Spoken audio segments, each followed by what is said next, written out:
Bismillahirrahmanirrahim. Alhamdulillah al-qail fi kitabihil aziz. A'udzu billahi minasyaitonir rajim. Bismillahirrahmanirrahim. Qul huwallahu ahad. Allahus samad. Lam yalid wa lam yulad wa lam yakul lahu kufuwan ahad. Wassalatu wassalamu ala nabiyyina Muhammad wa ala alihi wa sahbihi ajma'in, amma ba'd. Hadirin dan hadirat serta para pemirsa yang saya hormati, Assalamualaikum warahmatullahi wabarakatuh. Alhamdulillah, kita bersyukur kehadirat Allah Azza wa Jalla. Berkat taufiknya kita dapat meneruskan lagi majlis ilmu kita dengan Al-Asma'ul Husna, yang giliran pada hari ini adalah nama Allah As-Samad. As-Samad. Memahami maksud nama Allah As-Samad sangat mustahak. Lebih-lebih lagi pada kondisi kita seperti sekarang ini menghadapi COVID-19. Ustaz yakin apabila masing-masing kita memahami makna As-Samad, jiwa akan menjadi tenang.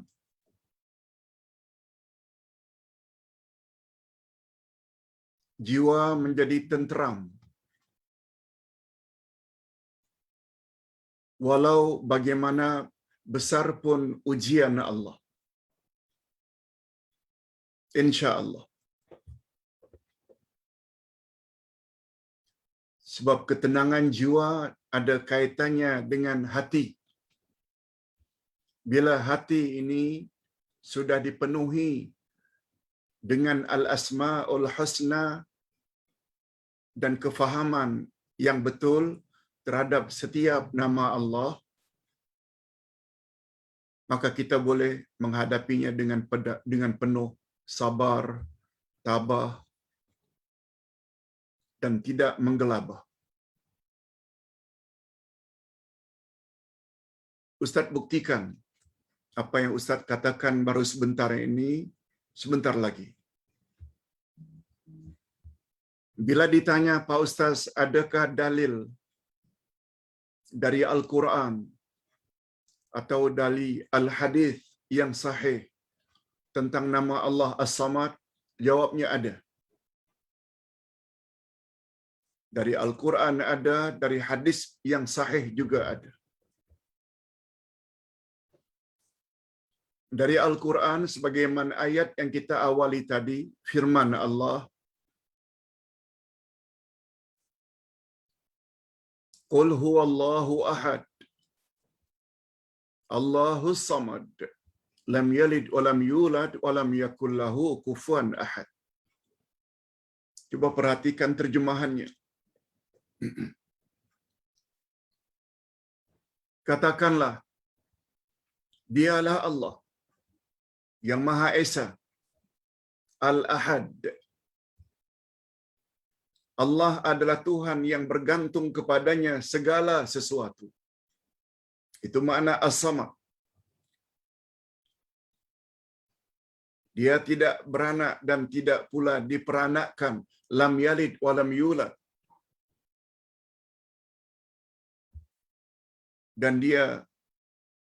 Dan tidak ada seorang pun yang setara dengan dia. Walam yakul lahu kufuwan ahad. Surat Al-Ikhlas dari ayat 1 hingga ayat 4.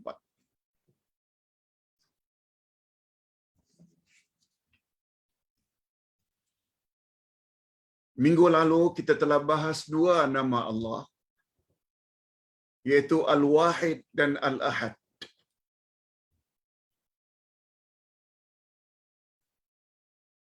setengah ulama tafsir menafsirkan bahwa makna al-ahad, esa tunggal, ditafsirkan oleh ayat Allahus Samad. Itu makna ahad dalam ayat ini. Quran, tafsir Quran. Nanti kita akan jelaskan. Kita langsung saja kepada makna as-samad. Setelah kita yakin, dengan seyakin-yakinnya, Allah memang punya nama yang disebut dengan as-samad. Nah, sekarang kita ingin tahu apa makna as-samad.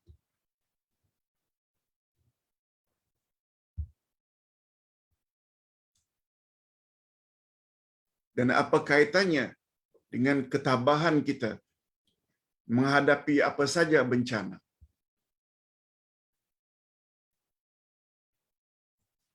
Perkataan as-samad menurut bahasa, al-maqsudu fi jami'il hawaij 'ala ad-dawam. Itu dalam bahasa Arabnya. As-samad lughatan, as-samad menurut bahasa, ini dia, yang menjadi tujuan dalam semua hajat dan keperluan secara berkekalan, alad dawam, berterus-terusan. Zat yang kepadanya kita tujukan hajat kita, keperluan kita, hanya dia saja yang bernama As-Samad. Maksudnya hanya Allah yang berkuasa memenuhi semua yang diperlukan oleh makhluknya. Makhluk bukan hanya insan. Tumbuh-tumbuhan ingin subur, Allah yang menyuburkannya. Wujudnya binatang dan makanan, minuman, tempat sesuai dengan tempat masing-masing. Mereka perlu kepada Allah. Sebagaimana manusia perlu kepada Allah. Tidak ada seorang pun yang istighna. Istilah istighna ini, yakni tidak ada seorang pun, tidak ada sesuatu pun yang tidak berhajat kepadanya. Semua berhajat kepada Allah. Sejak tumbuh-tumbuhan, binatang, manusia, jin, malaikat, segala sesuatu berhajat kepadanya. Itu maksud as-samad. Tidak ada seorang pun, tidak ada sesuatu pun yang tidak berhajat kepada Allah. Itu makna as-samad. Keyakinan ini sekaligus membatalkan akidah atau keyakinan musyrikin Arab di zaman jahiliyah. Keyakinan seperti itu, bahwa Allah punya nama As-Samad, membantah dengan jelas keyakinan orang-orang Arab jahiliyah supaya mereka serupa keyakinan Arab jahiliyah yang serupa dengan mereka akan adanya al-wasa'id. Bila kita faham nama Allah As-Samad,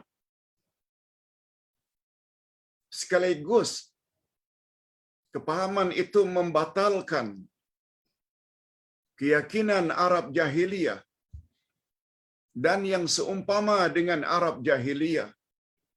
Dalam hal apa? Akan adanya al-wasa'id, perantaraan di dunia, dan asy-syufa'a, pemberi syafaat selain Allah di akhirat.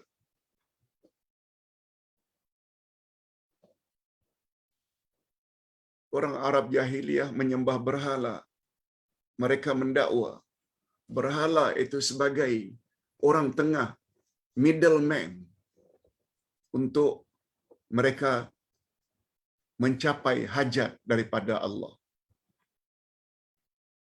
Sebagaimana amalan orang-orang Hindu hari ini. Kalau dikatakan jangan sembah berhala, mereka akan kata, tidak, kami tak sembah. Cuma berhala ini, dia adalah dewa anu, dewa ini. Mereka ini orang suci yang akan menyampaikan hajat kami kepada Allah. Yes, itu makna wasaid. Islam tidak memperakui perantaraan seperti itu, kecuali perantaraan-perantaraan yang telah ditetapkan dalam ilmu akidah. Memohon pada Allah dengan perantaraan banyak menyebut nama-namanya, sifat-sifatnya. Memohon pada Allah sambil bertawasul dengan amal-amal saleh yang kita telah lakukan. Memohon kepada Allah melalui jasa baik orang-orang tertentu yang taat dan alim dengan syarat mereka masih hidup. Boleh. 3 itu saja tawasul atau perantaraan yang dibenarkan. Bukan sebagaimana tawasul yang difahami oleh setengah pihak.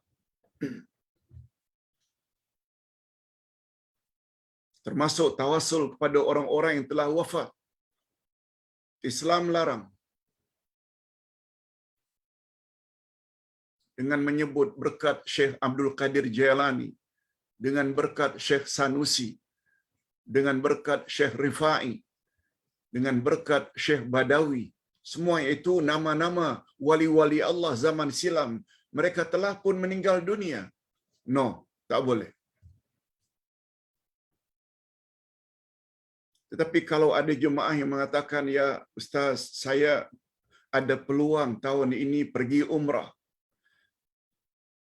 Pak Ustaz, tolong doakan kami supaya selamat pergi dan balik.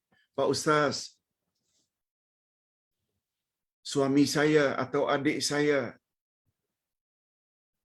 dijangkiti COVID-19. Tolong doa Pak Ustaz. Yang itu boleh. Yang mustahak, yang berdoa itu masih hidup. Hadirin dan hadirat rahimakumullah. Kita teruskan. Abdullah ibnu Abbas radhiyallahu anhuma berkata, ini orang yang sangat pakar dalam Al-Quran. Abdullah ibnu Abbas berkata, As-Samad ialah Allah sebagai tempat makhluk menujukan segala keperluan dan permasalahan mereka. Apa saja problem, termasuk minta agar Allah sembuhkan penyakit saudara kita yang ditimpa oleh COVID-19. Ini yang Ustaz maksudkan. Dia saja tempat kita, dia yang menurunkan penyakit, dan dia pula lah yang mampu untuk mengangkat penyakit tersebut. Selain itu, makna As-Samad, kata Abdullah ibnu Abbas, adalah As-Sayyid. As-Sayyid, iaitu yang dipertuankan. Kalau Sayyidi, oh tuanku, tuan, dan sangat sempurna ketuanannya. Allah itu salah satu namanya adalah As-Sayyid. Nanti kita akan bahas pada namanya yang kesekian puluh. As-Sayyid, iaitu ketuanan, As-Siyadah, yang sangat sempurna ketuanannya. Adapun istilah kita ketuanan Melayu, tidak salah. Tapi itu bukan ketuanan yang mutlak, sebagaimana ketuanan yang ada pada sisi Allah. Dialah Asy-Syarif, yang maha mulia, yang sangat sempurna kemuliaannya. Dialah Al-Azim, Maha Agung. Dialah yang maha sempurna keagungannya. Dia adalah Al-Halim, Maha Penyantun yang sangat sempurna kesantunannya. Dialah Al-Alim yang maha mengetahui yang sangat sempurna pengetahuannya. Dialah Al-Hakim yang maha bijaksana yang maha sempurna kebijaksanaannya. Tidak ada satu pun makhluk yang dapat menandingi kesempurnaan Allah.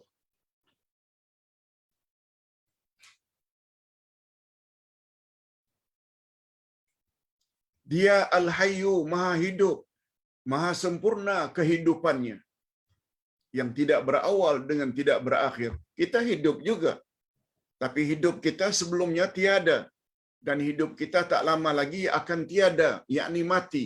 Hidup di sisi Allah tidak. Kita alim juga, ada ilmu, tapi keilmuan kita, kealiman kita tidak sempurna, berbeza dengan kealiman Maha mengetahui Allah yang sempurna pengetahuannya. Yes. Kita sebut dulu dari sudut bahasa.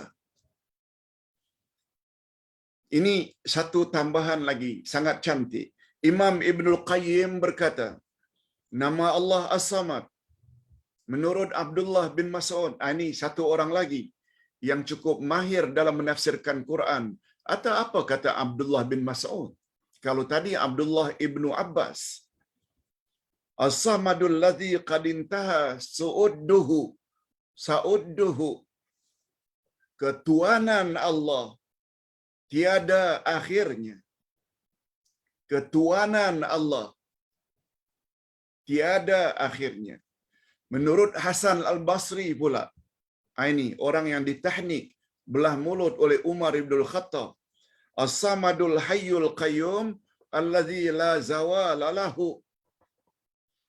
Allah Maha Hidup, lagi mengurus makhluknya terus-menerus tanpa henti, dan tiada berakhir baginya. Menurut Imam Ibn Taymiyah, As-Samadul ladzi la yanqasim. Allah sebagai As-Samad, bahwa dia tidak dapat dibagi-bagi. Semua makna As-Samad ini boleh diterima. Menurut Rabi' bin Anas radhiyallahu anhu, sesungguhnya lam yalid wa lam yulad. Dia tidak beranak dan tidak diperanakkan. Itulah sebenarnya tafsiran bagi nama Allah As-Samad. Ini yang Ustaz sebutkan tadi. Ingin tahu siapakah As-Samad itu? As-Samad itu ditafsirkan oleh ayat sesudahnya, lam yalid wa lam yulad. As-Samad itu sendiri. Apa komen Imam Ibn Katsir, seorang ulama tafsir yang terkenal? Huwa tafsirun jayyid. Apa yang dikatakan oleh Al-Rabi' bin Anas, bahwa tafsir As-Samad itu adalah lam yalid wa lam yulad. Kata beliau, huwa tafsirun jayyid. Ini adalah tafsiran yang bagus. Mengapa bagus? Karena ia termasuk ke dalam tafsir Quran dengan Quran. Tafsir Quran dengan Quran. Tafsir yang punya kualiti yang paling tinggi. Imam Ibnul Qayyim menambah, As-Samad membawa makna hanya kepada Allah saja ditujukan segala permohonan secara mubasyarah, yakni secara langsung, tanpa wasitah, tanpa perantaraan, dan tanpa syafi', tanpa pemberi syafaat. Itu kata Imam Ibnul Qayyim. Allah sebagai As-Samad, kita mesti minta directly. Sebagaimana yang kita baca minggu lalu. Sudah hafal doa itu? Allahumma inna nas'aluka. Ya Allah, bi annaka al-ahadus samad lam yalid wa lam yulad wa lam yakul lahu kufuwan ahad an taghfir lana dhunubana innaka antal ghafurur rahim. Ya Allah, ya Tuhan kami memohon kepadamu yang Maha Esa, tempat kami meminta. Engkau tidak beranak dan tidak diperanakkan, dan Engkau tidak serupa dengan satu apapun juga. Kiranya Engkau ampunkan dosa-dosa kami, sebab Engkau Maha Pengampun lagi Maha Penyayang. Apa komen Nabi ketika mendengar sahabat membaca doa itu? Doanya dikabulkan, doanya dikabulkan, doanya dikabulkan.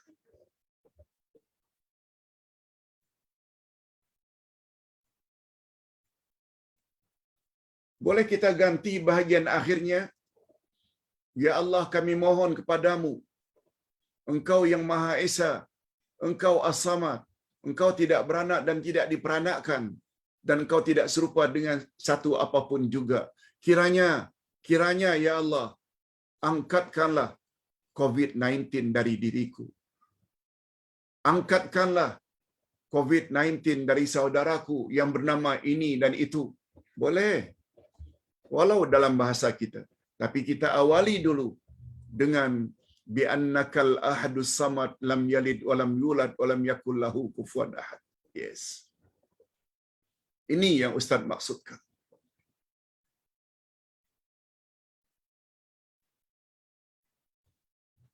Sekarang kita masuk ke hebatan As-Samad. Nah, ingin tahu hebatnya nama Allah As-Samad? Ikuti ini. Urayanya cukup jelas. 8 poin penting yang terkandung di dalam nama Allah As-Samad. Syekh Mahir Muqaddam di dalam kitabnya Asma'ullahil Husna Jalaluha wa Samaratuha, yang dalam bahasa Malaysia buku ini membawa makna Al-Asma'ul Husna, kehebatannya, Jalaluha wa Samaratuha, dan natijahnya, hasilnya, buahnya, bila kita faham. Dalam kitab tersebut, Syekh Mahir Muqaddam berkata, nama Allah As-Samad mempunyai keistimewaan dan kehebatan tersendiri. Yang pertama, coba camkan baik-baik. Di sini nanti akan terkesan di dalam hati. Oh, rupanya Allah saja yang kita patut mengadu. Apa saja masalah yang kita hadapi. Yang pertama, dialah Allah sebagai As-Sayyid. Tadi kita dah sebut, As-Sayyid maknanya tuan atau majikan. Yang maha sempurna ketuanannya. Kalau As-Samad dengan makna As-Sayyid, As-Sayyid dengan makna majikan, Allah atau dia adalah majikan yang paling sempurna kemajikanannya. Maha agung yang sempurna keagungannya. Maha mulia yang sangat sempurna kemuliaannya. Maha penyantun yang sangat sempurna kesantunannya. Maha bijaksana yang sangat sempurna kebijaksanaannya. Maha mengetahui yang sangat sempurna pengetahuannya. Tidak ada satu makhluk pun yang memiliki seperti kesempurnaan itu.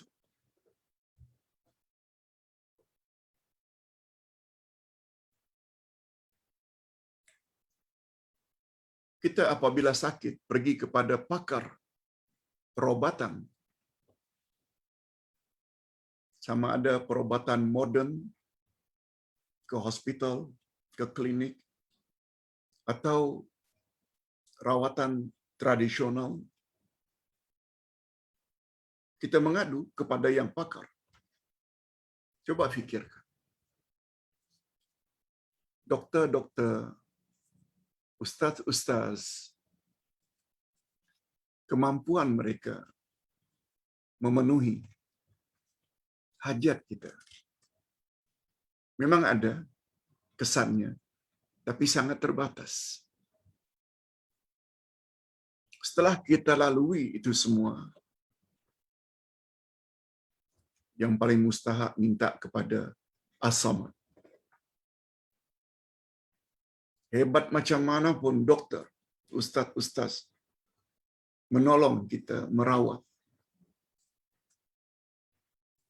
semuanya tidak akan berhasil kalau tidak diizinkan oleh Allah.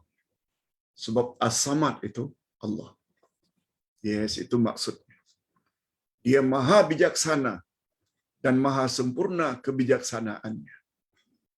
Kalau kita orang-orang yang baik-baik, adalah sangat adil bila Allah Subhanahu wa taala bantu kita.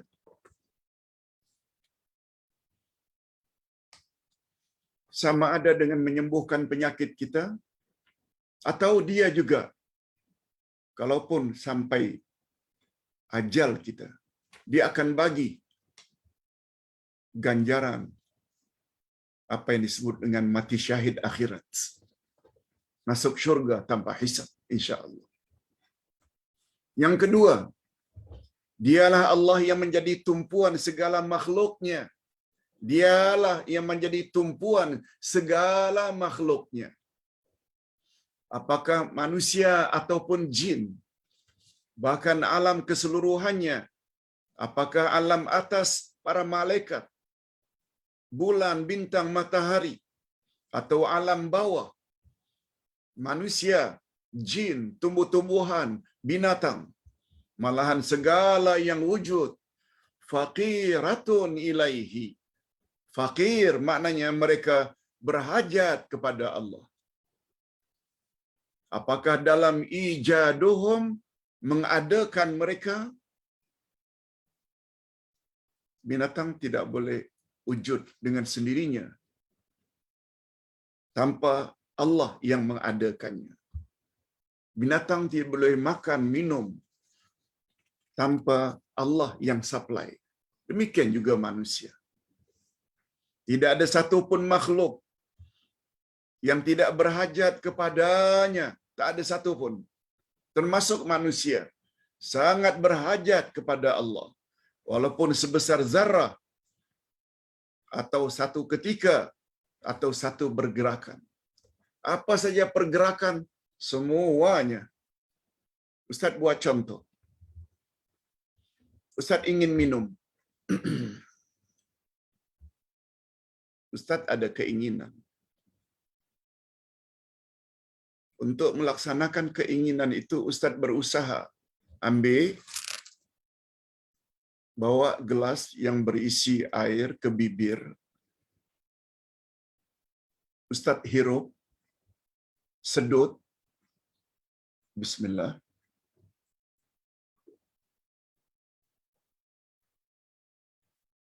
Ustaz telan.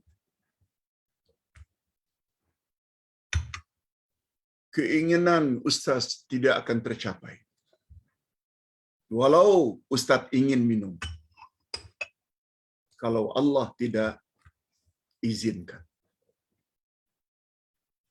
Barangkali tangan Ustaz tidak function, nak angkat gelas.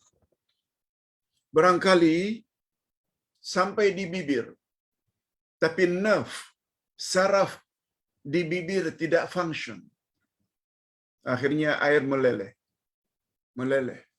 Berapa banyak kita tengok orang sakit, istri atau suami atau anak, ambilkan sedikit air, letakkan di bibirnya, akhirnya meleleh karena nerve ini tidak function. Siapa yang fungsikan saraf ini? Allah. Kemudian kita pula telan. Kalau Allah tidak izinkan, air tersebut tidak akan masuk. Yes, macam itu cara kita memahami kuasa Allah. Sebabnya hidup ini jangan sombong sangat. Kalau kaya, jangan sombong dengan kekayaan. Kalau ada status pangkat, jangan sombong dengan statusnya. Sebab semua tersebut, kekayaan, kedudukan, semuanya itu adalah anugerah ilahi yang dia boleh cabut anytime.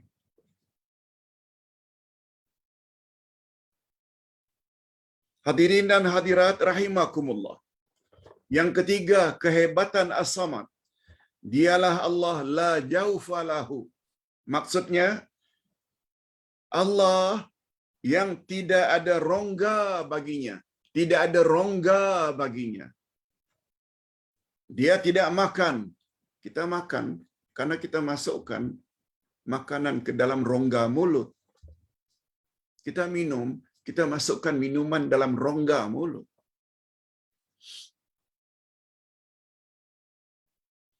Dia tidak makan dan tidak minum. Malahan dialah zat yang memberi makan. Dia tidak diberi makan. Dia yang memberi makan. Dialah Allah sebagaimana yang dia jelaskan sendiri pada ayat berikutnya. Lam yalid wa lam yulad. Dia tidak beranak dan tidak diperanakkan. Yang keempat, dialah Allah la yamutu wa la yuris. Dia tidak mati dan tidak pula mewarisi. Beza dengan makhluk. Dia akan mati. Setelah dia mati, ada saudara maranya yang akan mewarisi. Allah tidak. La yamut wa la yurisu. Sebab tidak ada yang dilahirkan, melainkan dia akan mati. Tidak ada yang dilahirkan, melainkan setelah lahir itu dia akan mati. Dan tidak ada satu pun yang mati, melainkan dia akan mewarisi. Sedangkan Allah tidak mati dan tidak pula mewarisi. Allahu Akbar. Itu maksud lam yalid wa lam yulad. Yang kelima, dialah Allah Ar-Rafi'us Sya'an wal Qadr, yang maha tinggi dan maha berkuasa. Allah maha tinggi lagi maha berkuasa.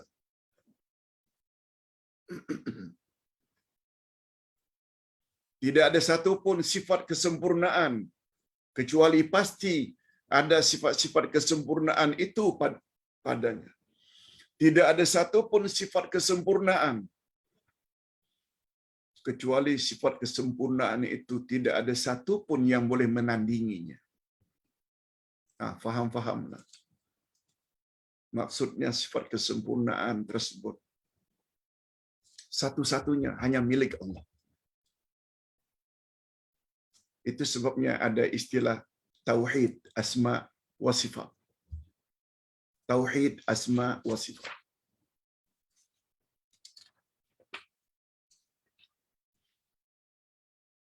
Tidak ada satu pun makhluk yang memiliki sifat-sifat kesempurnaan itu. Apakah mereka makhluk yang hidup pada awal zaman ataupun pada akhir zaman? Apakah mereka dari jenis manusia atau jin? Tidak ada seorang pun dari mereka yang dapat menandingi kesempurnaan Allah. Makna macam ini yang perlu kita tanamkan.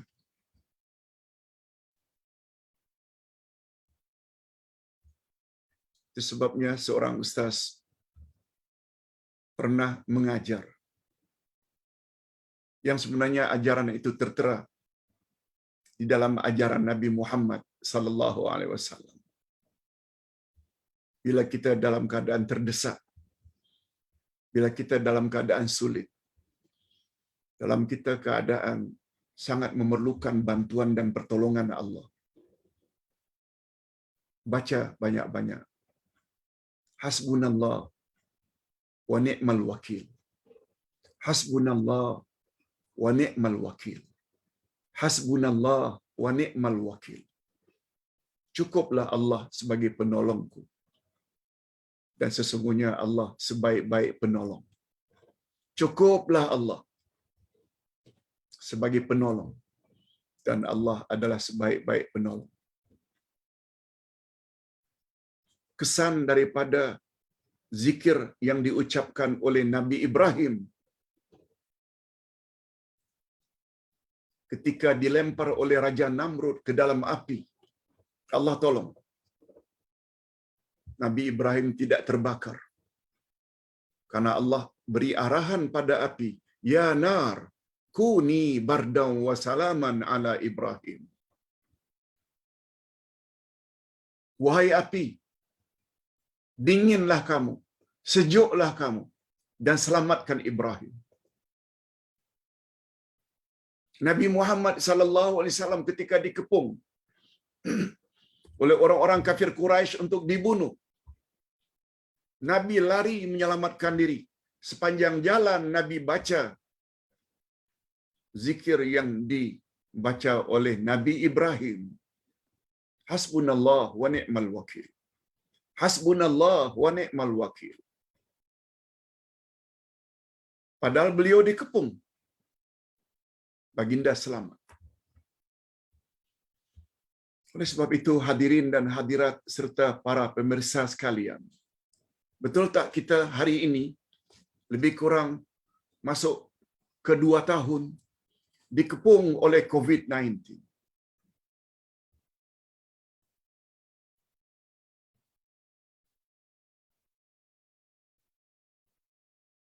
Apalagi kedatangan COVID-19 ni merebak melalui orang-orang OTG kalau Indonesia, OTG.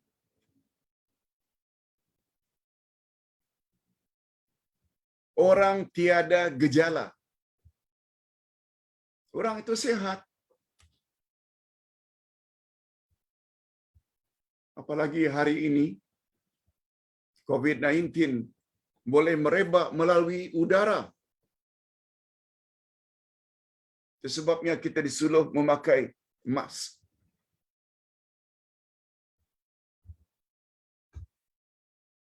Dengan kata lain, prinsipnya sama.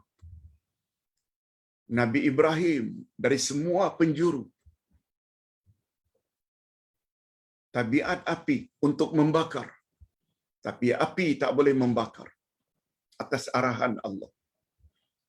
Nabi Muhammad dikepung oleh Abu Jahal, Abu Lahab untuk dibunuh. Dikepung. Tapi mereka tidak dapat membunuh Nabi Muhammad berkat hasbunallah wa ni'mal wakil. Ulang berkali-kali. Kalau ingin tambah pun boleh. Hasbunallah wa ni'mal wakil.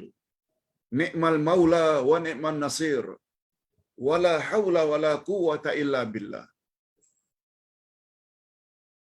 Atau bacaan yang lain, dalam kesusahan, kesempitan, baca zikir Nabi Yunus ketika gelap, sempit di dalam perut ikan. La ilaha illa anta subhanaka inni kuntu minaz zalimin. Nabi pernah ditanya, ya Rasulullah, doa itu khas untuk Nabi Yunus saja kah? La. Dia adalah untuk seluruh orang-orang yang beriman dari kalangan umatku. Nah, ini yang Ustaz maksudkan. Semuanya itu berpunca kepada Allah As-Samad. Satu-satunya yang boleh tolong kita hanya Allah. Jangan bosan-bosan untuk memohon kepada Allah. Selain berusaha dengan jaga penjarakan, pakai mask, cuci tangan dengan sabun atau sanitizer, stay at home, jangan keluar kalau tidak perlu, jangan masuk dalam kerumunan-kerumunan. Selain itu, dekatkan diri kepada Allah. Ini yang Ustaz maksudkan. Memahami makna nama Allah As-Samad sangat menolong untuk tenteramnya. Tadi malam Ustaz dapat telefon dari seseorang yang sedang berada di dalam hospital. Lalu Ustaz nasihatkan, antara lain nasihat seperti ini. Apa komen beliau? Masya Allah. Sekarang baru tenang jiwa saya, Pak Ustaz. Memahami nama-nama Allah sangat mustahak. Khasnya nama Allah As-Samad. Kita teruskan. Hanya saja sungguh banyak dari kalangan manusia yang dilanda oleh penyakit ini. Apa kata Allah? Allah berfirman, "Wa ma qadarullah haqqa qadrih." Dan mereka tidak mengagungkan Allah dengan pengagungan yang semestinya. Hanya beriman pada Allah. Tapi Allah tidak diagungkan. Meyakini bahwa yang dapat menolong kita hanya Allah, itu maknanya kita telah mengagungkan Allah.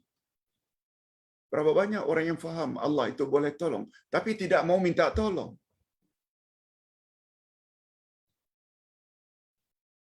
Hadirin dan hadirat, faham tak kita apa makna doa yang makbul? Tobat yang diterima. Ustaz tidak betulkan persepsi kita. Kebanyakan kita mengartikan doa yang makbul adalah doa yang diterima. Betul? Betul?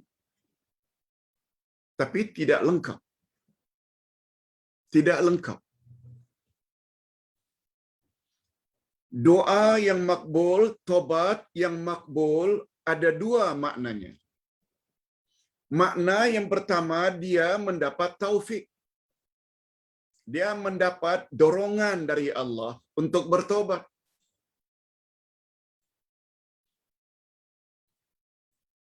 Setelah dia bertobat dengan penuh ikhlas, dengan tobat nasuha, lalu tobatnya diterima oleh Allah. Yes.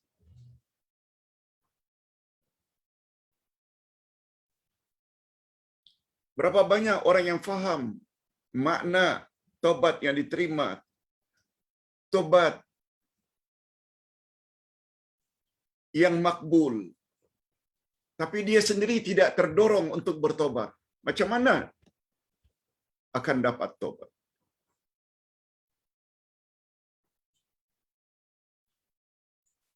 Berapa banyak orang yang tahu bahwa berdoa pada 2/3 akhir malam atau 1/3 akhir malam adalah doa yang sangat mustajab.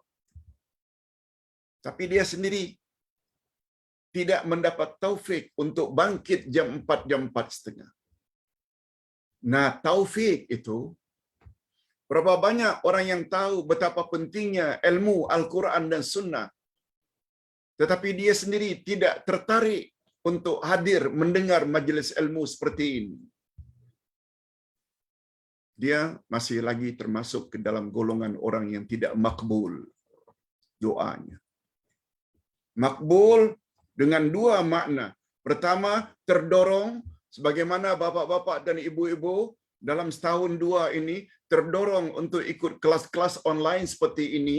Nah, itu dia satu di antara makna kabul.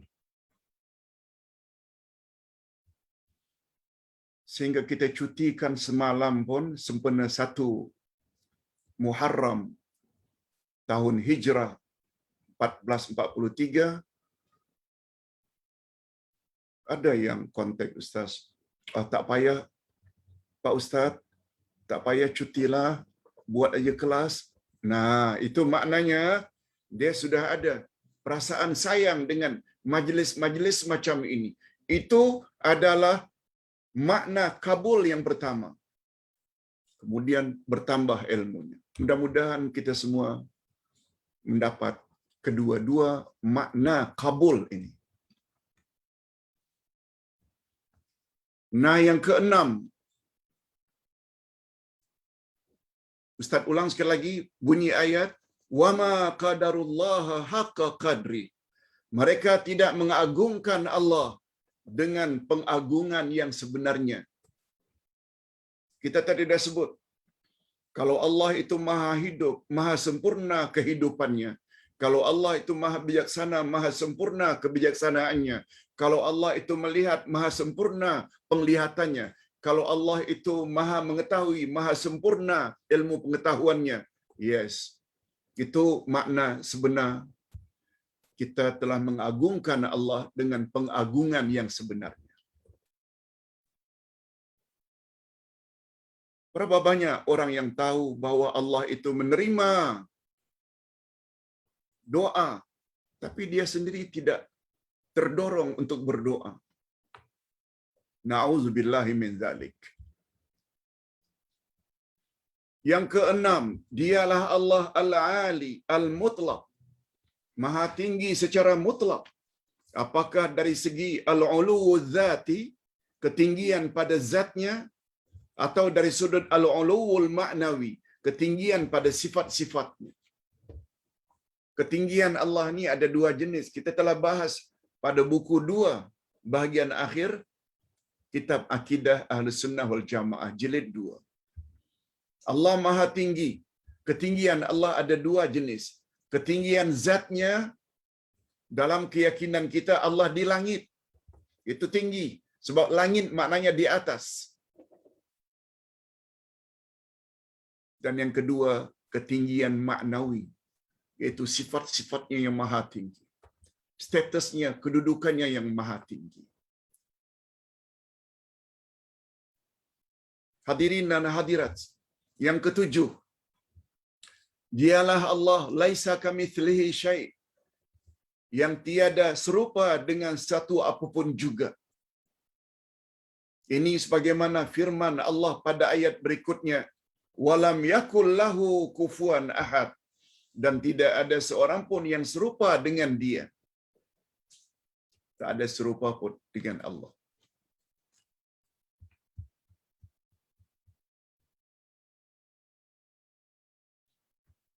Itu sebabnya kalau kita katakan Allah itu bersemayam. Yes, dia memang bersemayam. Tapi bersemayamnya dia tak semayam, tak sama dengan bersemayamnya Agung. Allah ada wajah. Wajahnya tak serupa dengan wajah siapapun. Dia ada tangan. Tangannya tak serupa dengan tangan apapun. Yes, itu prinsip. Yang ke-8 terakhir, al-masmudu ilaihi, yang menjadi tumpuan segalanya. Allah adalah menjadi tumpuan segala-galanya. Apakah untuk mendapat apa yang mereka hajatkan? Minta rezeki, minta panjang umur, minta pasangan, jodoh, minta anak cucu, minta pangkat, doa kepada Allah. Minta kedudukan tertentu, minta pada Allah. Sama ada tumpuan kita kepada Allah, sesuatu yang berguna untuk kita, atau tumpuan kita kepada Allah agar terhindar daripada kita perkara-perkara yang boleh membawa mudarat seperti malapetaka, penyakit COVID-19. Hanya dia saja tempat kita memohon. Sambil membaca hasbunallah wa ni'mal wakil. Hasbunallah wa ni'mal wakil. Ni'mal maula wa ni'mal nasir. Wala haula wala quwwata illa billah. La ilaha illa anta. Subhanaka inni kuntu minaz zalimin. Mengakui bahwa diri ini banyak buat dosa. Iktiraf bahwa tidak ada yang berhak disembah kecuali hanya Dia. Maha suci Engkau ya Allah dari segala sifat-sifat yang tidak layak bagimu. Mengadu hanya kepada Allah. Allah berjanji, ud'uni astajib lakum. berdoalah kamu kepadaku, pasti akan aku kabulkan. Dengan makna tadi. Kabul dengan makna pertama, Allah dorong kita untuk bertobat, untuk memohon, untuk berdoa, untuk berzikir, dan selanjutnya Allah akan penuhi apa yang kita hajatkan. Nah, kesan iman kepada nama Allah As-Samad sebagai mukallaf, yakni insan yang akil, berfikiran waras dan baligh sampai umur baligh, itu namanya mukallaf. Orang yang sampai umur 14 tahun, akalnya waras, tidak gila, wajib mereka mengetahui bahawa la samanadiyah, la samadaniyah, tiada samanadiyah. Apa makna samanadiyah dari kata samad? Yakni tiada ketergantungan. La wahdaniyah, tiada wahdaniyah, iaitu tiada keesaan, kecuali hanya kepunyaan Allah yang Maha Esa. Samadaniyah, tempat kita meminta, tidak ada kecuali hanya kepada Allah. Al-Wahdaniyah, tidak ada tempat kita memohon kecuali satu-satunya hanya kepada Allah. Oleh itu, impak atau kesan atau akibat dari keyakinan tersebut, maka mukallaf mestilah mempunyai sikap seperti berikut. Nah, ini kalau kita sudah baligh lebih dari 14 tahun, akal pula waras, kita yakin tidak ada tempat bergantung kecuali hanya kepada Allah satu-satunya, maka wajib bagi kita tidak akan memohon apapun hajat dan keperluan kecuali hanya kepada Allah Azza wa Jalla. Dan mereka tidak akan mengadu kesusahan jika ditimpa musibah atau malapetaka kecuali hanya kepada Allah. Mereka tidak akan mengadu kesusahan kecuali hanya kepada Allah. Minta pada Allah. Ataupun kalau minta di doa, kita konteks orang-orang tertentu, tolong doakan saya. Saya sekarang sedang berada di hospital. Itu dibolehkan. Selagi orang yang kita minta doa itu masih hidup. Kita dah jelaskan tadi. Dan jika seseorang itu dijadikan oleh Allah sebagai hamba-Nya yang sentiasa mementingkan urusan agamanya, Ustaz ulang, dan jika seseorang itu dijadikan oleh Allah sebagai hamba-Nya yang senantiasa mementingkan urusan agamanya, urusan dunianya, dan menjadikan lidahnya dan tangannya senantiasa suka membantu untuk memenuhi keperluan makhluknya, atau menolong meringankan kesusahan sesama makhluk, maka itu bermakna Allah Subhanahu wa taala telah menganugerahkan kepadanya ciri-ciri atau serpihan sifat-sifat Allah yang mulia tersebut. Allah Maha Penolong kepada orang yang memerlukan pertolongan. Allah akan menghindarkan malapetaka dari orang yang Dia kehendaki. Lalu ada insan yang suka menolong orang lain, yang tolong mendoakan agar dia terhindar daripada malapetaka, termasuk COVID-19. Sifat asalnya adalah sifat Allah.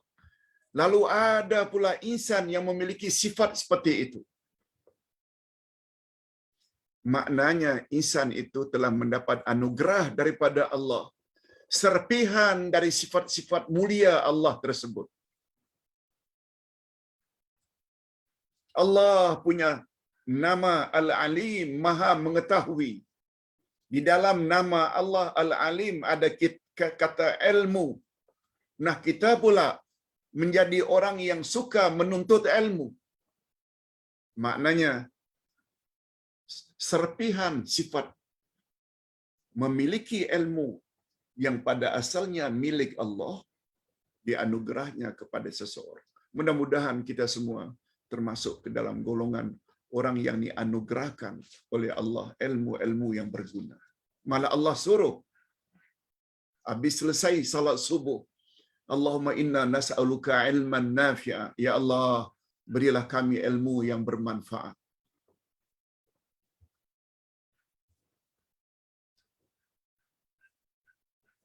Oleh sebab itu sewajarnya lah setiap mukallaf yang memahami hakikat ini,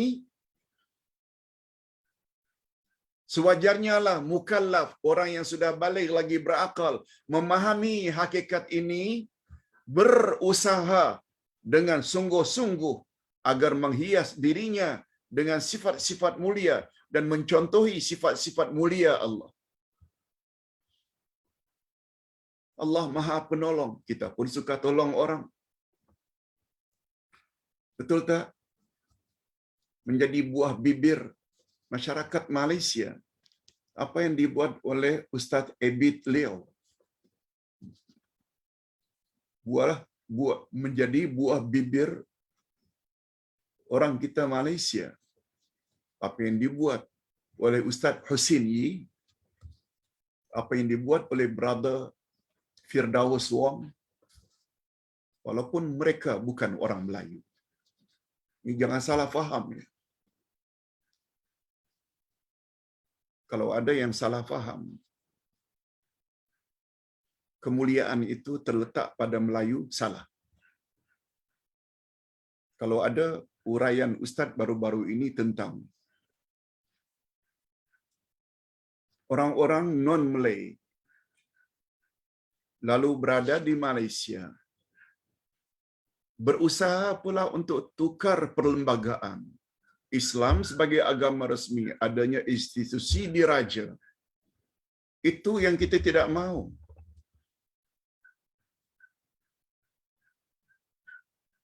Tetapi andai kata mereka akur dengan perlembagaan yang ada, mau duduk di Malaysia, tak ada masalah, nak mengamalkan agama mereka pun tak salah.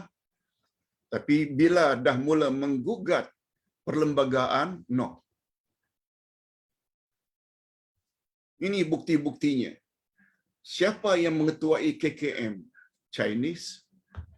Siapa yang banyak memberi derma sampai ke Palestin? Chinese. Siapa yang sampai berdakwah ke Afrika dan South Africa? Chinese. Brother Wong. Ustaz Husin kita memang dah kenal.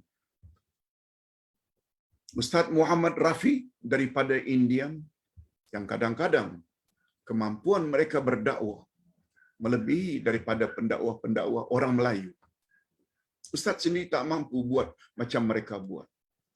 Tapi menghala ke arah yang diredai oleh Allah sesuai dengan perlembagaan. Adapun sebelum ini kita ada sebut, jangan ganggu penduduk asal yang punya perlembagaan tersendiri sehingga hendak dirubah, no. Para pendengar, pemirsa, setuju dengan pandangan Ustaz atau tak setuju, terpulang. Sebab Ustaz berulang-ulang kali mengatakan, bila kita ingin berjuang, Islam mesti kita letakkan pada ranking yang teratas. Hadirin dan hadirat rahimakumullah. Coba lihat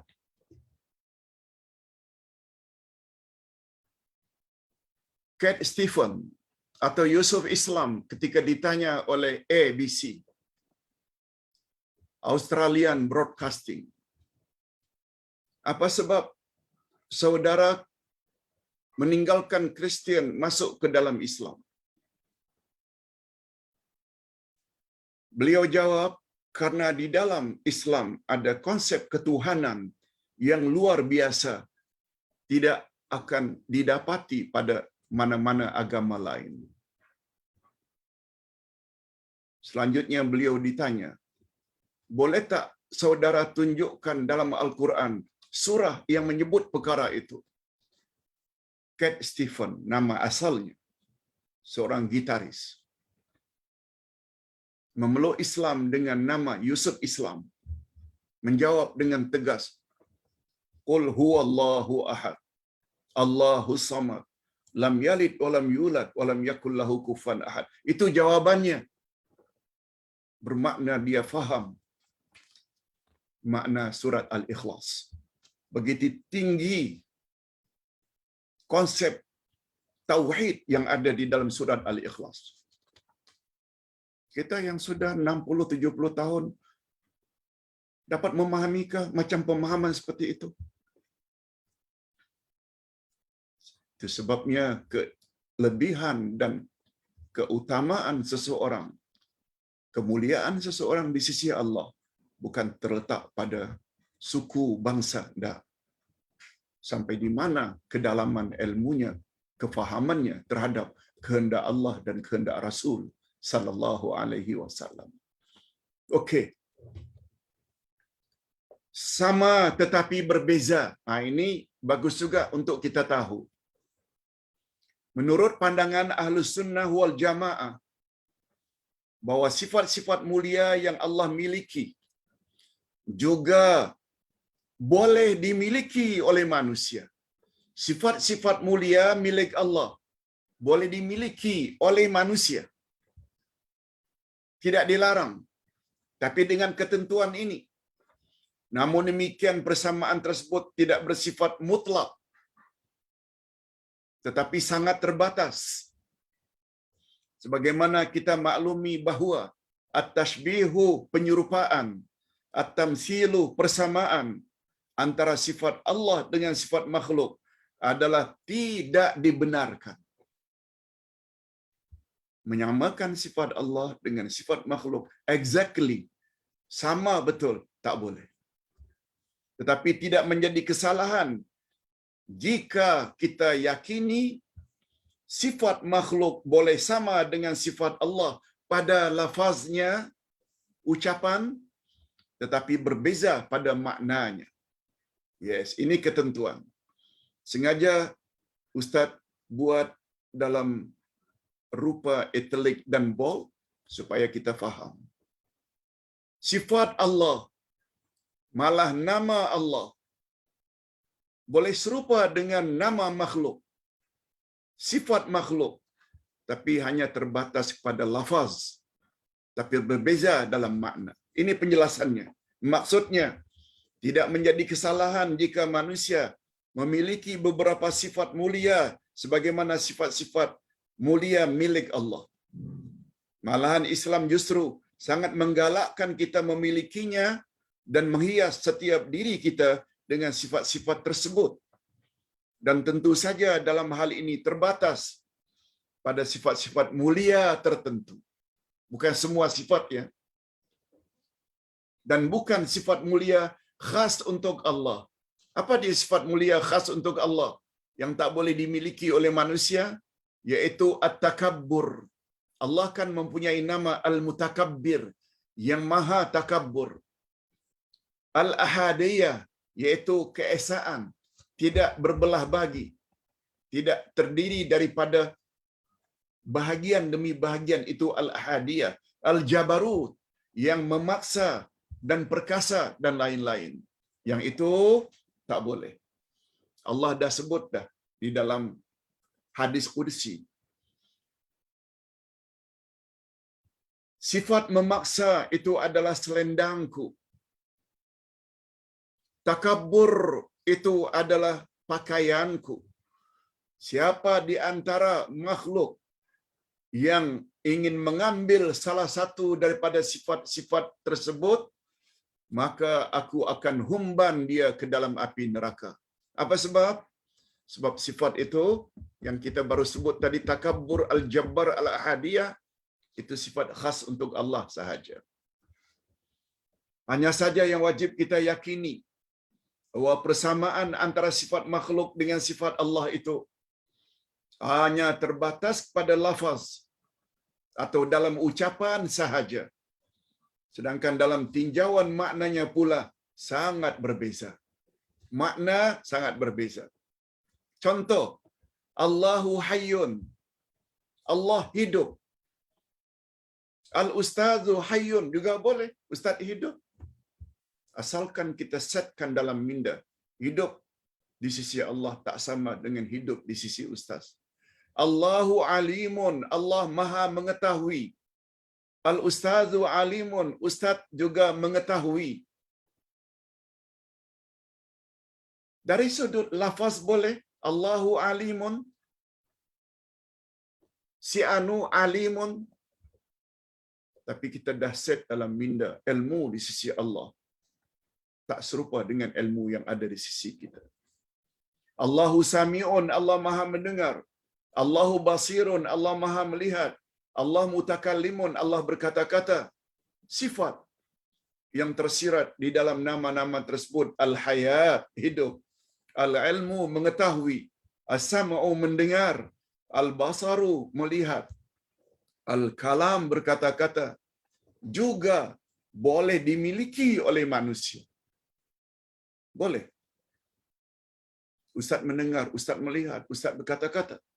Namun demikian, dari sudut maknanya masing-masing sangat berbeza antara sifat makhluk dengan sifat Allah Azza wa Jalla.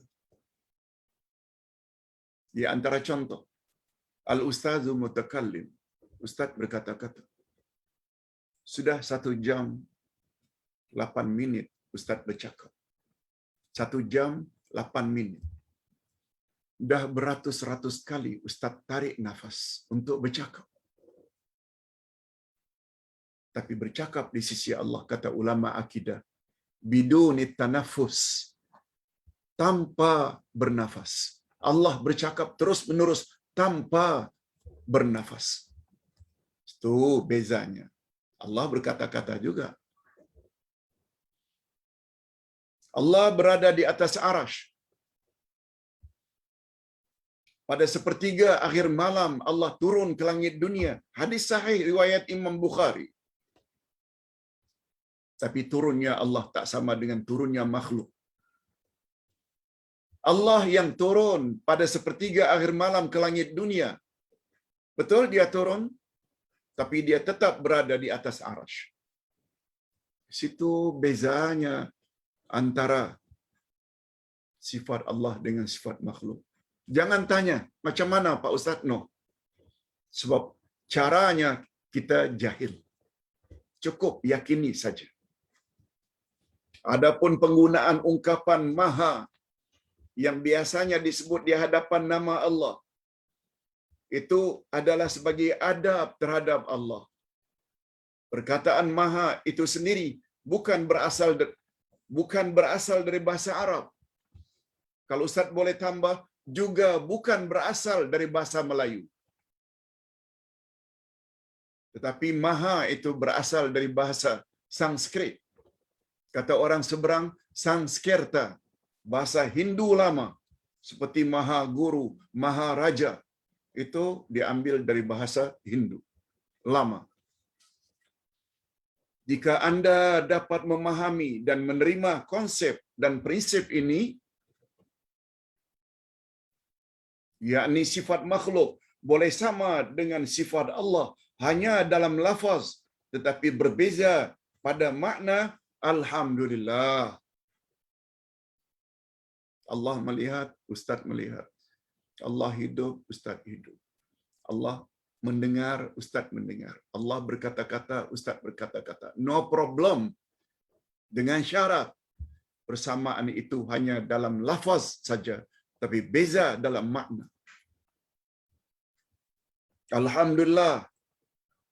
Maka tidak perlu sebenarnya mentakwil, merubah sifat Allah yang hakiki atau yang asal pada makna yang lain. Dan kesan dari keyakinan ini, maka dapatlah disimpulkan bahawa sebagaimana berikut. Pertama, Menyamakan sifat makhluk dengan sifat Allah bukan bermakna menyerupakan atau tashbih, tak timbul. Itu sebabnya ada setengah-setengah ulama yang menuduh student yang lulusan Islamic University Madinah, mereka telah mengajar akidah yang sesat, menyamakan Allah dengan makhluk, mengatakan Allah di langit bermakna Allah bertempat sebagaimana makhluk bertempat. Syirik. Sebenarnya dakwaan tersebut tidak benar.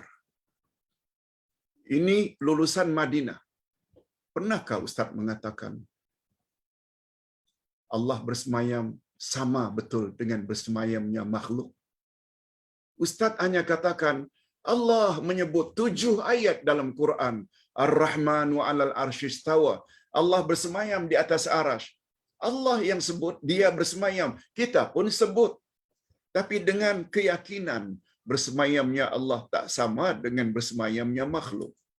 Allah di langit. Allah yang sebut. Nabi Muhammad Isra' Mi'raj ke langit menemui Allah.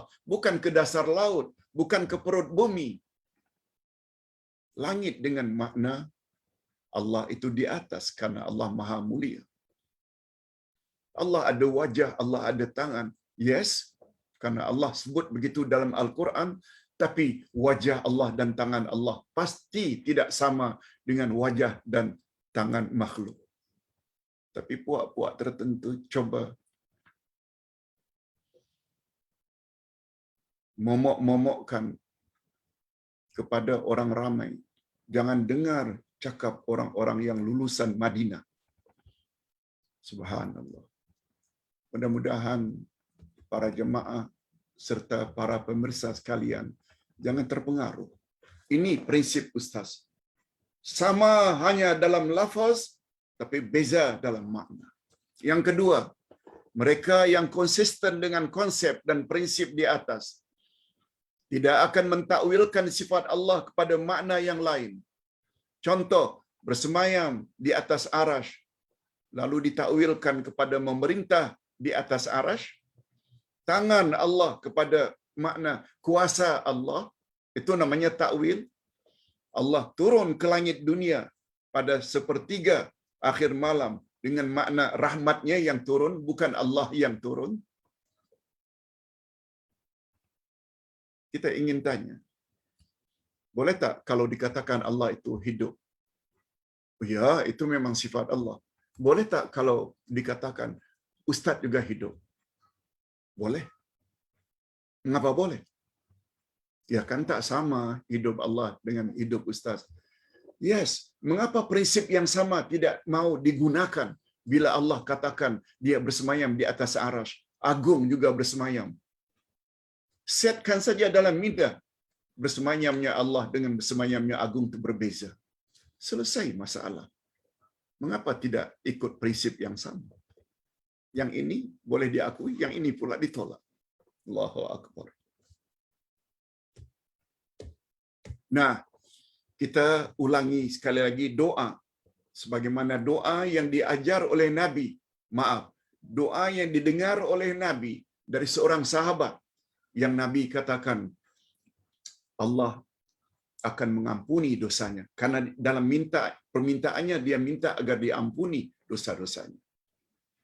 Hadirin dan hadirat, mari kita ikuti, mari kita akhiri dengan doa bersama menggunakan doa ini dalam bentuk jamak sebagaimana yang kita pernah lakukan minggu lalu. Tolong aminkan. Alhamdulillahirabbil alamin. Wassalatu wassalamu ala asyrafil anbiya wal mursalin wa ala alihi wa sahbihi ajma'in. Allahumma inna nas'aluka ya Allah bi annakal wahidul ahadus samad alladzi lam yalid wa lam yulad wa lam yakul lahu kufuwan ahad. Dan taghfira lana dzunubana innaka antal ghafurur rahim. Ya Allah, sesungguhnya kami memohon kepadamu, Ya Allah, dengan bersaksi bahawa Engkaulah Rabb yang Maha Esa, Maha Tunggal, yang tidak berhajat kepada sesuatu, tetapi segala sesuatu berhajat kepadanya. Tidak beranak dan tidak diperanakkan, tidak punya ibu dan bapa, dan tidak ada seorang pun yang menyamainya. Kami memohon kepadamu, ya Allah, agar Engkau ampunkan dosa-dosa kami. Sesungguhnya Engkau Maha Pengampun lagi Maha Penyayang. Rabbana ighfir lana dzunubana wa liwalidina warhamhum kama rabbawna shighara. Ya Allah, ampunkanlah dosa kami dan dosa kedua ibu bapa kami, dan cucurilah rahmat-Mu, ya Allah, kepada mereka sebagaimana mereka telah didik kami sejak dari kecil. Rabbana hab lana min azwajina wa dzurriyyatina qurrata a'yun waj'alna lil muttaqina imama. Ya Allah, berilah kami pasangan hidup dan zuriat keturunan yang menyedapkan pandangan mata dan hati kami, dan jadikan kami pemimpin bagi orang-orang yang bertakwa. Hasbunallahu wa ni'mal wakil, ni'mal maula wa ni'man nasir. Cukuplah Engkau, ya Allah, sebagai penolong kami, dan Engkau adalah sebaik-baik penolong. La ilaha illa anta subhanaka inna kunna minaz zalimin. Tidak ada Tuhan yang berhak disembah melainkan Engkau. Maha suci Engkau, ya Allah, daripada segala kecacatan dan kekurangan. Kami mengaku, ya Allah, kami banyak berbuat zalim. Kami banyak berbuat dosa. Allahumma rfa' 'anna al-bala' wal waba' wa sayyi'al asqam. Warfa' 'anna COVID-19 min biladina wa biladal jiran wa min biladil muslimin wa min usratina khasatan wa aqribaina fi kulli makan. Wa min jami'atana wa min jami' jama'atina al-marda bi rahmatika ya arhamar rahimin. Ya Allah, angkatkanlah daripada kami segala bentuk bala, wabak dan penyakit-penyakit yang berjangkit. Angkatkanlah daripada kami, ya Allah, COVID-19 dari negara kami dan negara-negara jiran kami, dan khususnya daripada keluarga kami, kaum kerabat kami, dan semua jemaah kami yang sedang dilanda oleh COVID-19. Sembuhkan penyakit mereka, ya Allah, sebab tidak ada kuasa yang dapat menyembuhkan kecuali hanya Engkau. Allahumma antas samad. Ya Allah, hanya kepada Engkau kami mengadu. Satu-satunya zat yang mampu memberi kami perkara yang berfaedah, iaitu kesembuhan, atau satu-satunya zat yang dapat menghindarkan kami dari segala musibah termasuk penyakit COVID-19, hanya Engkau, ya Allah, tidak ada duanya. Berilah kami kekuatan untuk memenuhi segala perkara-perkara yang boleh menghindarkan kami dari COVID-19, tapi yang paling utama, semuanya itu adalah terletak pada kehendak-Mu, ya Allah. Oleh sebab itu, bantulah kami, ya Allah, sebab Engkau berjanji, in tansurullah yansurkum. Bila kamu bantu agama Allah, niscaya Engkau akan bantu. Wa sallallahu ala nabiyyina Muhammad wa ala alihi wa sahbihi ajma'in. Subhana rabbika rabbil izzati amma yasifun. Wa salamun alal mursalin. Walhamdulillahi rabbil alamin. Subhan